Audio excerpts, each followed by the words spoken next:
শুভ সকাল বন্ধুরা, কেমন আছো তোমরা সবাই? আশা করছি সবাই ভালো আছো, সুস্থ আছো, আর আমরাও ভালো আছি। আমার আরও একটা নতুন ব্লগে তোমাদের সবাইকে স্বাগত জানাচ্ছি। তোমরা দেখছো Sangeeta kitchen with happy family. তো সকাল সকাল প্রাকৃতিক পরিবেশটা দেখতেও যেমন ভালো লাগে এবং পাখিদের ডাকগুলোও বেশ শুনতেও ভালো লাগে। আর তো ফুল, লতা পাতা এগুলো তো বেশ ভালোও লাগে। তো যাই হোক, সকালে উঠে প্রাকৃতিক পরিবেশটা তোমাদেরকে একটু দেখিয়ে নিলাম। তো তারপর কিন্তু এখানে চা বসিয়েছি। কেন বলো তো, আমাদের যে নতুন বাড়ি হচ্ছে, তো ওখানে লোকেরা কাজ করতে এসছেন, তো তার জন্য তোমাদের দাদা ভাই চা নিয়ে যাবে, তো তার জন্যই চাটা বসিয়েছি। আর বৌদি হয়তো বসাতো, কারণ বৌদি পুজো করছে, আর পুজো করে এলে দেরি হয়ে যাবে, তো তার জন্যই আমি কিন্তু চাটা বসিয়ে দিয়েছি। আর তোমাদের দাদা ভাই বাড়ি গিয়ে কিন্তু কোচিনেও পড়াবে, তো তার জন্যই আমি চা পান রেডি করে নিয়েছি ফ্লাক্সে। এখন তোমাদের দাদা ভাইয়ের হাতে দিলাম। তোমাদের দাদা ভাই মুড়ি খেয়ে কিন্তু চলে গেল বাড়ি, তো আবার আসবে দুপুরবেলায়। আর এরই মধ্যে সমু ঘুম থেকে উঠে পড়েছে। এখানে দাদার ছোট ছেলে আর সমু একা কিন্তু ব্রাশ করছে। আর সমুকে বললাম আমি ব্রাশটা করে দিই, না ও কিন্তু একা ব্রাশ করবে। দেখতেই পাচ্ছ একা কিন্তু ব্রাশ করছে। আর এখানে ওর জন্য একটা ছোট্ট ব্রাশ এনে রেখে দিয়ে গেছি, ও এলে এইটাই নিয়ে ব্রাশ করে। তো যাই হোক, ব্রাশ করার পরে আমিও ব্রাশ করে নিয়েছি।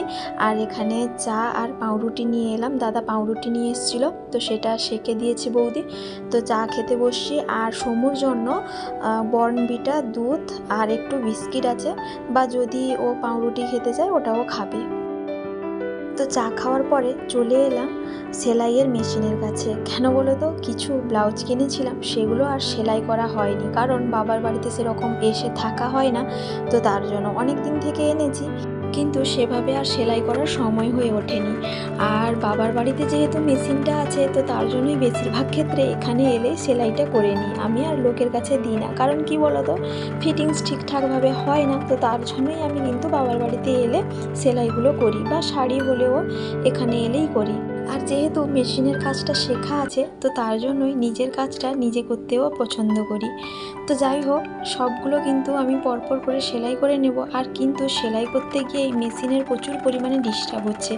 কি বলতো, এই মেশিনটা অনেক পুরনো, কারণ আমার দাদু যখন ছিল তবে থেকে এই মেশিনটা, আমার পিসিমণিও এইসব মেশিনে কাজ করতো, তো অনেক দিন থেকে বন্ধ হয়ে পড়েছিল।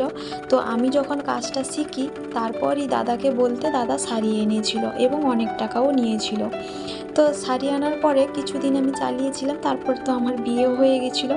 তো তারপর কিন্তু এখন বৌদি কাজ করে, আর বৌদিও বলছিল প্রচুর পরিমাণে কিন্তু মেশিনটা ডিস্টার্ব হয়, সারাতে সারাতে বেথকও হয়ে গেছে। তো তার জন্য বৌদি বলছে একটা নতুন মেশিন কিনবে।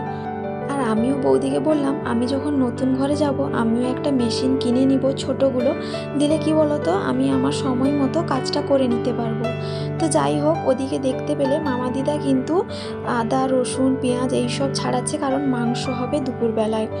আর মা যেহেতু নেই, এইসব কাজগুলো কিন্তু মামা দিদাই করে থাকে, মানে মামা দিদা যখন বাবার বাড়িতে থাকে তখন। আর বেশিরভাগ ক্ষেত্রেই কিন্তু আসে, দাদারা নিয়ে আসে। তো যাই হোক, তারপরে একটু বেরিয়ে পড়লাম সামনের দিকে। আর এই যে ওল গাছগুলো দেখতে পাচ্ছ, এই ওল গাছগুলো আমার বড়দা লাগিয়েছে, বেশ বড় বড় হয়েছে জানো তো। দেখে মনে হচ্ছে ভেতরে কিন্তু বেশ বড় বড় ওল হবে। তো যাই হোক, এখানে একটু ঘুরে নিচ্ছি, চারিদিকটা দেখে নিচ্ছি, কারণ সেভাবে আর আসা হয় না। তো যাই হোক, এসে যখন দেখি দাদার কিন্তু মাংস কষানো প্রায় শেষের দিকে। কেন বলো তো, দাদা কিন্তু সকাল সকাল ঘুম থেকে উঠে মাংস কিনতে চলে গেছিলো। আর দাদা এসে কিন্তু মাংসটা রান্না করতে বসিয়ে দিয়েছে। কেন বলো তো, মামা দিদা কিন্তু সব কিছু রেডি করে রেখেছিল, আর বৌদি বাটাবাটিগুলো করে দিয়েছিল, তো তার জন্যই কিন্তু দাদা মাংসটা করছে। আর বৌদি এখানে ডিম ভাজা করলো আর বাদাম বাটা করলো পেঁয়াজ দিয়ে। ডিম ভাজা আর বাদাম বাটা পান্তা ভাত খেতে কিন্তু বেশ ভালো লাগে আমার, তো তার জন্যই কিন্তু বৌদি এইসব করে দিয়েছে। আর সমু আর দাদার ছেলে ওইদিকে কষা মাংস খাচ্ছে। জানো তো তোমরা, কষা মাংসটা সমুর কাছে খুবই ফেভারিট একটা জিনিস, আর সমুর কিন্তু পছন্দ হচ্ছিল না মাংসগুলো, তো তার জন্য ডবল কিন্তু আবার দাদা দেখে দেখে মাংস দিয়ে গেল, তো সেইগুলোই কিন্তু খাচ্ছে। আর কি বলো তো, সমু একটু হাড় দেখে খেতে পছন্দ করে, এমনি গাদা মাংস খেতে পছন্দ করে না। আর বৌদি দিয়ে গেল, বেশ গরম ছিল, ওকে বললাম যে একটু ওয়েট করো, ঠান্ডা হোক দিলে খাবে। না, ওর কিন্তু আর দেরি আর সয় না, তো ও বলছে আমি এক্ষুনি খাবো। আমি বলছি গরম আছে, ও বলছে বেশ গরম, আমি বলছি একটু ঠান্ডা হোক দিলে খাবে। তো যাই হোক, ওকে একটু মাংসগুলো ছাড়িয়ে দিচ্ছি, ঠান্ডা হলে খাবে। আর এদিকে কিন্তু আমার পান্তা ভাতটা খেতে বেশ ভালো লাগছে। আর কি বলো তো, গরম গরম ডিম ভাজা আর পেঁয়াজ দিয়ে বাদাম বাটা বেশ কিন্তু জমে গেছে। তো যাই হোক, এখানে সবাই মিলে কিন্তু খেতে বসে গেছি। আর বৌদি ওদিকে খাবে, মামা দিদাকেও মুড়ি বেড়ে দিচ্ছে, কারণ মামা দিদা এসব তো খায় না, তো তার জন্য মুড়ি দেবে। তো খাওয়া দাওয়ার পরে চলে এলাম এখানে মাংসটা দেখতে, কারণ বৌদি খেতে বসেছে সবার শেষে। তো এই জন্যই বৌদি বললো মাংসটা একটু ঠিকঠাক আছে কিনা একটু দেখে নাও। আর দেখতেই পাচ্ছ মাংসটা কিন্তু বেশ কালার ভালো এসছে। আর এটা ছিল দেশি মাংস, বাড়ির পাশে কিন্তু একজনের বাড়ি থেকে কিনেছে দাদা। আর গরম গরম দেশি মাংস খেতে কার না ভালো লাগে বলো। তো যাই হোক, মাংসটা দেখতেই পাচ্ছ বেশ ভালো হয়েছে। তো যাই হোক, তারপর চলে এলাম ঘরের মধ্যে। আর এখানে দেখতেই পাচ্ছ বৌদি কিন্তু সকাল সকাল পুজো করে দিয়েছে। তো সেইগুলো একটু তোমাদের সঙ্গে শেয়ার করে নিচ্ছি, কারণ সব সময় তো আর এসে এইসব দেখানো হয় না, তো তার জন্য তোমাদের সঙ্গে একটু শেয়ার করে নিলাম। আর বাবার বাড়িতে যখন আগে থাকতাম তখন কিন্তু সকালবেলায় আমি উঠে প্রথমে কিন্তু পুজোটা করতাম, তারপরে কিন্তু অন্য কিছু খাওয়া দাওয়া করতাম। তো যাই হোক, এখন কিন্তু অভ্যেসটা আছে, কারণ বাড়িতেও এইসব কাজগুলো করে থাকি। আর তারই মাঝখানে একটু পেয়ারা ভেঙে নিয়ে এলাম। তোমরা তো জানো পেয়ারাটা আমার সব থেকে পছন্দের একটা জিনিস ফলের মধ্যে। তো তার জন্য টাটকা টাটকা ফল একটা গাছ থেকে পেড়ে খেতে বসে গেছি, বেশ ভালো লাগছিল। তো যাই হোক, এখন হচ্ছে দুপুরবেলায়। তো চান টান করে চলেও এসেছি এখানে। তোমাদের দাদা ভাই এসছে এক্ষুনি বাড়িতে, যেহেতু কাজ হচ্ছে একটু হেল্পও করছিল ও। তারপর ও এসে খেতে বসে গেছে। আর বৌদি এদিকে আমারও ভাত বেড়ে দিয়েছে। আর ওদিকে কিন্তু দাদার ছেলে খাচ্ছে। আর সৌম্যকে কিন্তু আগে আমি খাইয়ে দিয়েছি, না হলে একটু খাওয়ার সময় ডিস্টার্ব করবে, না হলে বলবে ফোন দাও, এটা দাও, সেটা দাও। তো তার জন্য। আর ওইদিকে কিন্তু দাদার ছেলে পছন্দ অনুযায়ী মাংস দিতে বলছে তার মাকে। তো যাই হোক, এখন খেতে বসে গেছি। আর গরম ভাতের মধ্যে এই লেবু আর মাংসের জুস বেশ জমে যাবে কিন্তু। আর এই যে লেবুটা আমি নিলাম, এই লেবুটা কিন্তু বাবার বাড়িতে হয়েছে।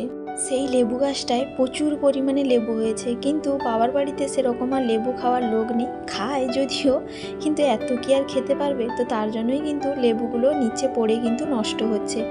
আর কোনো বিক্রি করারও সুযোগ হয় না, কারণ কি বলতো, বাজারে বিক্রি করতে যাবে, পয়সা সেরকম ঠিকঠাক দেবে না।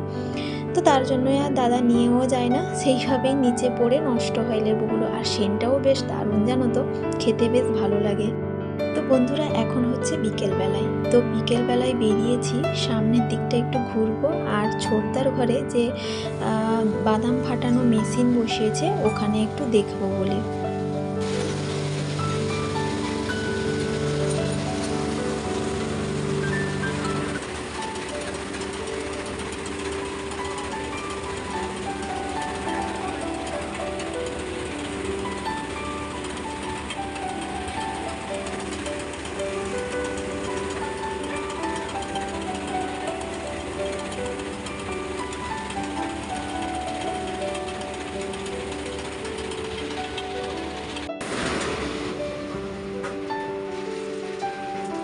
তো তোমরা দেখতেই পেলে কিভাবে মেশিনের মাধ্যমে বাদামগুলোকে ফাটানো হয়। তো আমিও কোনোদিন সেভাবে দেখিনি, কিন্তু দাদার বাড়িতে আনার পরে দেখলাম। যদিও আগে কিন্তু কিভাবে বাদাম ফাটানো হতো সেটা কিন্তু দেখিনি, এই ফার্স্ট দেখলাম। তো দেখতেও বেশ ভালো লাগলো, কারণ গোটা বাদামগুলো গিয়ে কিভাবে আলাদা আলাদা হয়ে যাচ্ছে। আর সব থেকে বড় কথা কি বলতো, যেসব নষ্ট বাদাম ওটা কিন্তু একেবারে আলাদা হয়ে যাচ্ছে, ওটাই হচ্ছে সব থেকে বড় কথা। তো যাই হোক, এই যে বাদামগুলো দেখতে পেলে এগুলো কিন্তু স্টকে রাখা আছে, কিছু কিছু অল্প অল্প ভেঙে, তো ওইগুলো বাজারে বিক্রি হবে। আর এদিকে দেখতে পাচ্ছ কিছু মহিলা এখানে বাদামগুলোকে আলাদা করছে। এই সব বাদামগুলো যেগুলো নষ্ট বাদাম সেইগুলোকে কিন্তু আলাদা আলাদা করে রাখছে। আর যে বাদামটা ভালো সেটা কিন্তু বস্তার মধ্যে ভরে রেখে দিচ্ছে, সেটা বিক্রি হবে। আর এই যে নষ্ট বাদামগুলো দেখতে পাচ্ছ, এরও আবার অনেক রকমের ভাগ আছে। দেখতেই পাচ্ছ কতগুলো পালি রাখা হয়েছে এখানে। আর এই যে বাদামটা, এই খারাপের মধ্যে ভালোগুলো বেছে রাখা হয়েছে। আর সব থেকে বড় কথা কি বলতো, 50 কেজি হলে ওনারা কিন্তু 40 টাকা নেন। মানে এই রকমই কিন্তু প্রত্যেক জায়গায় রেট। তো বেশ শুনে কিন্তু একটা অবাকও লাগলো। যাই হোক, 40 টাকার জন্য কিন্তু সবাই এখানে কাজও করছে। তো যাই হোক, তারপরে চলে এলাম বাড়িতে। এখানে তোমাদের সঙ্গে একটু শাড়িগুলো কি কি এনেছি দেখাবো। তো তার জন্যই কিন্তু শাড়িগুলো সব বের করেছি, দেখতেই পাচ্ছ, কিন্তু তোমাদেরকে একটু খুলে ভালো করে দেখাবো। তো চলো কি কি জিনিস এনেছি তোমাদের সঙ্গে শেয়ার করা যাক। এই যে দুটো জামা দেখতে পাচ্ছ, এটা কিন্তু সমুর জন্য এনেছি। এই জামাগুলো কিন্তু বেশ ভালো লাগে, সব দোকানে কিন্তু পাই না। তো যাই হোক, জামাগুলো বেশ ভালো লাগছিল, এই জন্য এনেছি। আর এই যে শাড়িটা দেখতে পাচ্ছ, এটা কিন্তু আমার বৌদির জন্য নিয়েছি। এই শাড়িটাই কিন্তু আমার পছন্দ হয়েছিল, তো যাই হোক সেটা বৌদিকে দিচ্ছি। আর এই যে শাড়িটা দেখালাম, এই শাড়িটা মামা দিদার জন্য নিয়েছি। আর তারপরে তোমাদের দাদা ভাইয়ের জন্য একটা বাড়িতে পরা প্যান্ট নিয়েছিলাম। আর এই যে শাড়িটা দেখতে পাচ্ছ, এটা আমার জন্য নিয়েছি। একটু ডিপ কালার লাগছে, তো যাই হোক সেরকম ভালো পেলাম না কালারগুলো, তো তার জন্যই এইটা নিয়েছি। তো এই হচ্ছে 3টে শাড়ি, দেখতেই পাচ্ছ। তো যাই হোক, এই 3টে শাড়ির মধ্যে তোমাদের কোনটা পছন্দ অবশ্যই কমেন্ট করে জানাবে। তো এখানে কিন্তু সমু বারবারই বিরক্ত করাচ্ছে আর বলছে, মামা আমার একটা ভিডিও করো না, আমি এখানে লাফাবো। তো যাই হোক, ও লাফাতে থাকুক। এখানে মামা দিদাকে প্রথমে শাড়িটা দিয়ে দিই। তোমাদের কেমন লাগছে অবশ্যই জানাবে। তো মামা দিদা একটু ভারী শাড়ি পছন্দ করে না, তো তার জন্যই বাড়িতে পরার একটা হালকা দেখে শাড়ি কিনেছি।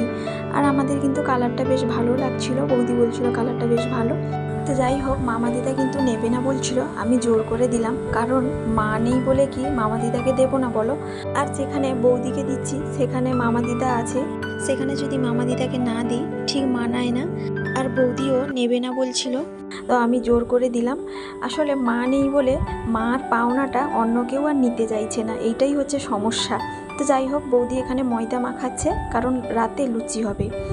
আর লুচিটা কিন্তু অ্যাকচুয়ালি দাদার বাড়িতে সকালেই হয়, রাতে হয় না, কারণ দাদার অ্যাসিড হয়ে যায়, তো তার জন্য বৌদি সকালেই করে। কিন্তু বৌদি জিজ্ঞেস করলো যে লুচি খাবে কিনা, বলছি ঠিক আছে করো, কোনো অসুবিধে নেই। তো তার জন্যই কিন্তু বৌদি লুচি করছে। আর লুচিগুলো দেখতেই পাচ্ছ বেশ ভালো হচ্ছে, ফুলে যাচ্ছে। আর লুচিটা দেখে কিন্তু একটু মনে হচ্ছে নরম লুচি হবে। আর কি বলতো, দুপুরে যে মাংস হয়েছিল না, কিছুটা আছে, তো তার জন্যই বৌদি বললো যে লুচি করলে লুচি আর মাংস খাওয়া যাবে। তো তার জন্যই কিন্তু এখানে ফুলকো ফুলকো লুচি হচ্ছে। আর লুচিটা কিন্তু খেতে কিন্তু বেশ ভালোও লাগছিল। আর মাঝখানে একটা তুলেও খেয়েছিলাম। তো বন্ধুরা, প্রতিদিনের মতো আবারও বলছি, আমার আজকের এই ব্লগটা কেমন লাগছে অবশ্যই কমেন্ট করে জানাবে। যদি কোথাও ভালো লেগে থাকে একটা লাইক দিতে ভুলো না। আর যারা এখনও সাবস্ক্রাইব করোনি, প্লিজ একটা সাবস্ক্রাইব করার অনুরোধ রইল। আর যারা অলরেডি সাবস্ক্রাইব করে দিয়েছো তাদেরকে অসংখ্য অসংখ্য ধন্যবাদ। তো লুচিগুলো হয়ে যাওয়ার পরে এখানে লুচি আর মাংস নিয়ে এসেছি, বৌদি বেড়ে দিয়েছিল। তো সমুকে এখানে খাইয়ে দিচ্ছি। আর সমু বললো কি আমি একা খাবো। তো সমু যেহেতু একা খেয়ে নিচ্ছে, আমিও বললাম আমিও খেয়ে নিই। আর তোমাদের দাদাভাই এখনও বাজার থেকে আসেনি, ও এলে পরে খাবে। আর বৌদি ওর জন্য একটু আলু ভাজাও করেছে। তো যাই হোক বন্ধুরা, ব্লগটা এখানেই শেষ করছি। সবাই ভালো থাকবে, সুস্থ থাকবে, আবারও দেখা হবে।